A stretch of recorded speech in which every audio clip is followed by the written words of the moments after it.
Sans même nous en rendre compte, on utilise tous les jours la négociation pour parvenir à nos fins. Qu'il s'agisse de demander à nos enfants de se brosser les dents, à notre conjoint de sortir les poubelles ou encore de négocier notre salaire. Pourtant, on n'a pas forcément appris à négocier et on ne le fait pas toujours de la bonne façon. Salut à tous et bienvenue sur eBook, la chaîne de podcast où on vous résume des livres sur le dev perso et le mindset. Si tu penses aujourd'hui avoir des résultats dans la moyenne, c'est peut-être que tu perds sans t'en rendre compte tes négociations du quotidien.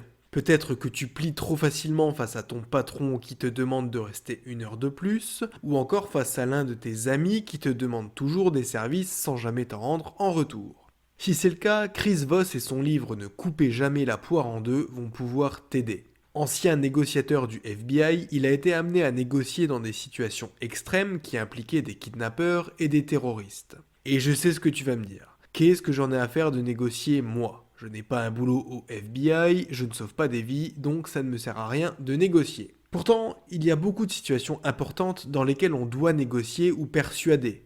Convaincre un employeur de t'embaucher, convaincre le vendeur de la maison de nos rêves de nous la vendre au prix qu'on veut, renégocier ses assurances, convaincre notre ado qu'il est enfin temps qu'il range sa chambre et qu'il prenne une douche.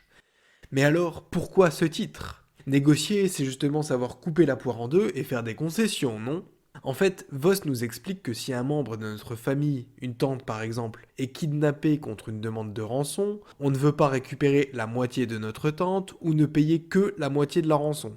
Ça n'aurait aucun sens. Ce qu'on veut, nous, c'est récupérer notre tante et ne rien payer du tout. Parce que c'est ça une négociation réussie. Et dans des scènes du quotidien, c'est pareil. J'ai remarqué que quand on coupe la poire en deux, au final, aucune partie n'est vraiment satisfaite. Quoi qu'il en soit, ce livre est un de mes préférés, je l'ai lu 2 fois et il m'a vraiment permis d'apprendre à tirer un maximum de l'autre personne dans le cadre d'une négociation. Voss part du postulat que la négociation à l'ancienne, c'est-à-dire celle qui est basée sur des arguments, des faits et sur la raison, n'est pas si efficace que ça. On s'est depuis rendu compte que nous, les humains, sommes des êtres irrationnels et émotionnels. Il est donc plus efficace de jouer sur les émotions et les biais cognitifs car, on l'a déjà dit dans plusieurs vidéos, c'est surtout ça qui nous guide. C'est par exemple quelque chose qu'on peut voir sur le plan amoureux. Il a été démontré qu'on ne choisissait pas toujours la personne qui est objectivement le meilleur parti pour nous, mais qu'on allait plutôt se laisser guider vers celle qui nous fait ressentir le plus d'émotions, même si elle est un peu plus banale. Là où je veux en venir, c'est que pour négocier, il faut avant tout comprendre l'autre, ses aspirations profondes, ses besoins et ses peurs. Le côté rationnel passe au second plan. Si l'interlocuteur se sent écouté et respecté, on peut en tirer beaucoup de lui, bien plus qu'avec des seuls arguments logiques. Avant de voir ensemble quelques techniques de négociation expliquées dans ce livre, n'hésite pas à t'abonner à cette chaîne YouTube et à activer la cloche de notification. Ça aide au référencement et ça m'encourage à produire toujours plus de contenu. Technique numéro 1, soyez et utilisez des miroirs. Être un miroir, c'est une façon d'imiter son interlocuteur pour s'en rapprocher, par exemple en parlant et en se tenant comme lui. Il y aura alors une ressemblance entre nous et on semblera sur la même longueur d'onde. Il y a aussi la technique qui consiste à se vêtir comme lui pour mieux le séduire. Alors, avant un entretien d'embauche, n'hésite pas à te renseigner sur le dress code de l'entreprise pour ne pas faire tâche ou au contraire pour ne pas en faire trop.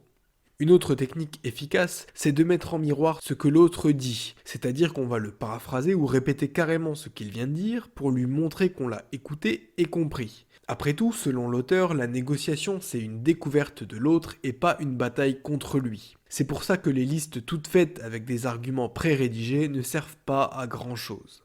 Utiliser des miroirs, ça permet plusieurs choses. Déjà, mieux comprendre ce qu'il vient d'exprimer et l'inciter à développer dans l'espoir qu'il fournisse des informations supplémentaires. En plus, en répétant mot pour mot ce qu'il vient de dire, ça va créer une similarité entre vous et donc ça va le rassurer. Plus vous ferez de miroirs à la suite, plus vous aurez de résultats. Comment faire des miroirs ? Pour faire un miroir, il te suffit de répéter les 3 derniers mots de l'interlocuteur tout en faisant attention à ne pas prendre un ton condescendant. Sinon, ça va casser l'effet magique des miroirs. Il faut utiliser un ton qui suggère à l'autre que tu as envie de le comprendre et pas que tu vas à la pêche aux informations. L'auteur recommande d'utiliser à ce moment-là une voix d'animateur de talk show nocturne, qui est une voix calme, posée, avec un rythme lent et une intonation descendante, un peu comme celle que je suis en train de prendre actuellement. Il te suffit ensuite de laisser un petit silence que l'autre cherchera à combler. En répondant, il sera susceptible de lâcher des informations qu'il n'aurait pas lâchées en temps normal. Pour t'illustrer comment les utiliser concrètement, je vais te donner un exemple pratique de la façon dont je l'ai utilisé face à un agent IMO lors d'un achat immobilier. Pour te contextualiser un peu, je m'étais un peu détourné de ce bien au début car il était déjà affiché en dessous du prix du marché, mais il me paraissait quand même un peu trop cher. Agent immobilier. Bonjour, je vous appelle pour vous dire que le vendeur de l'appartement que vous avez visité l'autre jour n'est pas hostile à une baisse de prix. Il a reçu une offre bien en dessous du prix affiché, donc c'est le moment de vous positionner. Si vous faites une offre, elle a plus de chances de passer. Moi, bien en dessous du prix affiché ? Oui, vous pensez bien que j'ai pas le droit de vous dire le chiffre exact, mais vous proposerez forcément un meilleur prix, donc si l'appartement vous intéresse toujours, c'est le moment. Excusez-moi, pas le droit de me dire le chiffre ? Bon d'accord, il en a proposé X euros de moins, ce qui est ridicule, et c'est évident que ça n'allait jamais passer. Le lendemain, je faisais une offre à peine plus élevée que cette offre ridicule, et elle était acceptée. En me disant le prix proposé par l'autre personne, l'agent IMO m'a fait savoir que le vendeur avait un ancrage très bas et que je passerais pour César si je faisais une offre légèrement plus élevée mais qui restait dans mon budget. Je me suis senti un peu ridicule de poser autant de questions sur le coup, mais au final, ça m'a permis de voir une de mes offres acceptée bien en dessous du prix du marché. À défaut, je n'aurais même pas songé faire une offre pareille. Technique numéro 2, étiquetage. L'étiquetage est une technique qui fait partie de ce que l'auteur appelle l'empathie tactique. C'est une forme d'écoute active qui sert à identifier et nommer ce que l'autre veut et les émotions qu'il ressent. Encore une fois, si l'interlocuteur se sent compris, il sera apaisé et aura plus tendance à se confier. C'est pour ça qu'il est important de nommer précisément les choses pour provoquer une sorte de soulagement. Par exemple, comprendre que l'autre n'est pas content, c'est positif. Mais c'est quoi l'émotion qu'il ressent? Est-ce que c'est de la colère, de la déception, de la frustration? Si tu vas chez le médecin, tu n'as pas envie qu'il te dise « Bon ben, vous êtes malade ». Non, t'as envie qu'il nomme précisément ce que tu as, comme ça tu sauras à quoi t'en tenir et surtout tu pourras te soigner efficacement. Encore une fois, une liste d'arguments toute faite ne peut pas fonctionner si on ne comprend pas l'importance d'écouter l'autre, y compris dans une situation grave comme une prise d'otage. Il ne faut surtout pas s'exciter, chercher à convaincre de manière frontale, il faut d'abord écouter le ravisseur, car il va peut-être dire des trucs importants qui te permettront ensuite de le déstabiliser. Et rien que le fait de lui montrer de l'empathie, ça va déjà le déstabiliser en soi. Le tout est de le faire correctement. Pour éviter de paraître accusateur ou de se tromper dans l'émotion étiquetée, l'auteur recommande d'utiliser une formule neutre comme « on dirait que » ou « il semble que ». C'est impersonnel et ça permet de nous rattraper en cas de bourde.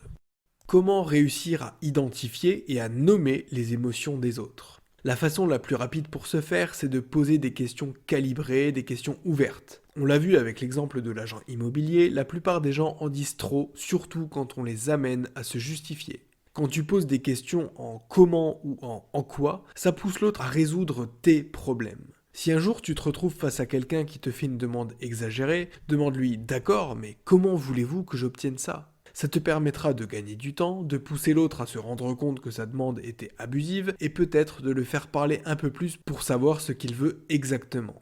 Par contre, dans les questions ouvertes, il faut éviter celles qui commencent par « pourquoi », qui par nature a des airs accusateurs.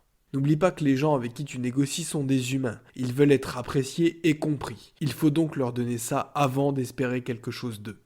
Technique numéro 3, méfiez-vous du oui et maîtrisez le non. L'auteur commence avec l'exemple des démarcheurs téléphoniques qui, comme encore beaucoup, utilisent des techniques de négociation à l'ancienne. Parmi les plus connues, on a celle qui consiste à obtenir plusieurs oui successifs pour activer le principe de cohérence ou d'engagement. En théorie, ça semble pas bête, ça pousse dans une dynamique du oui, mais n'oubliez pas de logique en négociation. Premier constat, je n'ai pas l'impression que les démarcheurs téléphoniques soient vraiment très efficaces en termes de vente. Deuxième constat, quand on répond par la négative, qu'on refuse d'abord, on se sent ensuite plus libre de revenir sur notre avis, tandis qu'avec un oui, on se sent bloqué. Dans le fond, ça rassure les gens de dire non, ça leur permet de s'affirmer et de se sentir en confiance. Les gens veulent dire non parce que ça leur donne l'illusion du contrôle. Donc un non, c'est justement le début de la négociation. Après tout, une personne ne peut pas nous dire oui au bout de 5 minutes de négociation. Elle a besoin de temps, de plus d'informations, etc. Et c'est seulement après qu'il faut chercher à savoir pourquoi elle a dit non. Parce qu'elle n'a pas compris quelque chose, parce qu'elle préférerait un autre interlocuteur. Ensuite, l'idéal est de poser des questions orientées solution pour montrer qu'on est de son côté et parvenir à un accord commun. Du genre, comment est-ce qu'on peut faire pour que ça convienne mieux? Ou encore mettre une étiquette. On dirait qu'il y a quelque chose qui vous dérange dans ce que je viens de dire. Vous voulez qu'on en discute? Maîtriser le non, ça ne veut pas dire qu'on ne recherche pas l'approbation de notre interlocuteur. Au contraire, on le veut de notre côté. Mais plutôt que le oui, il faut chercher un c'est vrai. Parce que le oui peut être un oui d'évitement ou un oui extorqué qui nous est balancé pour fuir plus facilement. Par exemple, tu es d'accord avec moi? Oui, oui. Un c'est vrai, c'est toujours spontané, donc ça montre à l'autre que vous êtes sur la même longueur d'onde. En conclusion, c'est plus efficace de mener au non et c'est même plus facile parce que les gens préfèrent dire non plutôt que oui. Et ça, c'est bon à savoir dans certaines situations qui bloquent du fait de l'interlocuteur. L'auteur donne l'exemple, testé et approuvé de mon côté, dans laquelle un collègue ou partenaire commercial ne répond pas à un email. Il suggère de le relancer avec une formulation négative comme l'information que je vous ai demandée n'est-elle pas encore disponible? Ou encore, est-ce que je dois comprendre que vous ne voulez plus qu'on travaille ensemble sur ce projet? L'autre va être poussé à se justifier et tu as beaucoup plus de chances d'avoir une réponse. Technique numéro 4, la technique pour négocier gagnant. L'auteur donne dans ce livre la technique ultime pour négocier n'importe quelle chose qui soit quantifiable en argent. Donc si tu veux demander une hausse de salaire à ton patron ou négocier le prix d'un bien immobilier, alors écoute bien jusqu'à la fin. La première chose pour négocier gagnant, c'est d'avoir un chiffre en tête, une sorte d'objectif ultime. Pour un bien immobilier, il s'agirait du prix que tu ne dois dépasser sous aucun prétexte. En faisant comme ça, tu sais dès le départ où la négociation doit te mener et tu ne laisses pas de place à l'émotionnel. Et inversement, pour une renégociation de salaire, l'idée est de te fixer un salaire cible en dessous duquel tu ne veux pas descendre. Comme tu t'apprêtes à négocier et donc à tout faire pour atteindre le chiffre que tu souhaites, c'est important de commencer en disant que tu veux parvenir à un accord juste pour les deux parties. Le mot juste est très important en négociation. Ça montre que tu n'es pas là pour jouer, que tu es quelqu'un de sérieux, que tu respectes l'autre en face et que tu demandes ce que tu demandes parce que c'est légitime. Une fois ces bases posées, il te suffit d'appliquer une technique en 3 étapes basée sur le modèle Ackermann. Ce modèle consiste à faire une première offre à 65% du prix limite que tu t'es fixé. Ainsi, tu poseras un ancrage très important qui fera jouer l'aversion à la perte de la personne en face. Pour une augmentation de salaire, ton employeur se dira que c'est beaucoup, mais qu'en cas de refus, il risque de perdre un employé compétent qu'il avait mis du temps à former. Pour la personne qui vendrait son appartement, elle saisira plus facilement une offre supérieure à celle que tu viens de lui proposer par peur de rater une opportunité. C'est tout à fait possible qu'à ce stade, celui avec qui tu négocies refuse. Et en pareil cas, il te suffira d'augmenter progressivement à 85, 95, puis à 100% de ton prix cible. Quand tu as atteint ton maximum, les 100%, donc ton montant final, c'est important que tu proposes un nombre très précis et pas un chiffre rond. Alors n'hésite pas, fais-toi plaisir avec les chiffres et offre 103 967 € pour cet appartement que tu voulais acheter. C'est une façon d'indiquer à l'autre que c'est ta limite. Il va se dire « Oula, ce chiffre, il n'a pas pu l'inventer ». Ça correspond forcément à quelque chose, par exemple le montant maximum que la banque peut lui prêter. En plus de ça, n'hésite pas à proposer un élément non monétaire pour bien montrer que tu es à ton maximum. Enfin, pendant toute la durée des discussions, fais preuve de beaucoup d'empathie et dis non de différentes façons, afin que la partie adverse fasse des offres qui tendent de plus en plus vers le montant que tu souhaites. Par expérience, tu obtiens souvent bien mieux que ce que tu espérais dans ces cas-là, et la personne en face ressort contente de la négociation. Elle aura l'impression d'avoir tiré tout ce qu'elle pouvait de toi et que tu as fait de nombreuses concessions en revoyant tes espérances à la baisse. Je pense qu'on a fait le tour de la question. Tu devrais maintenant avoir tous les outils pour mener une bonne négociation. Si c'est le cas, n'hésite pas à liker et à partager ce podcast. N'hésite pas non plus à nous dire en commentaire la négociation dont tu es le plus fier. C'était ebook, je te dis à bientôt pour un nouveau podcast. Ciao ciao.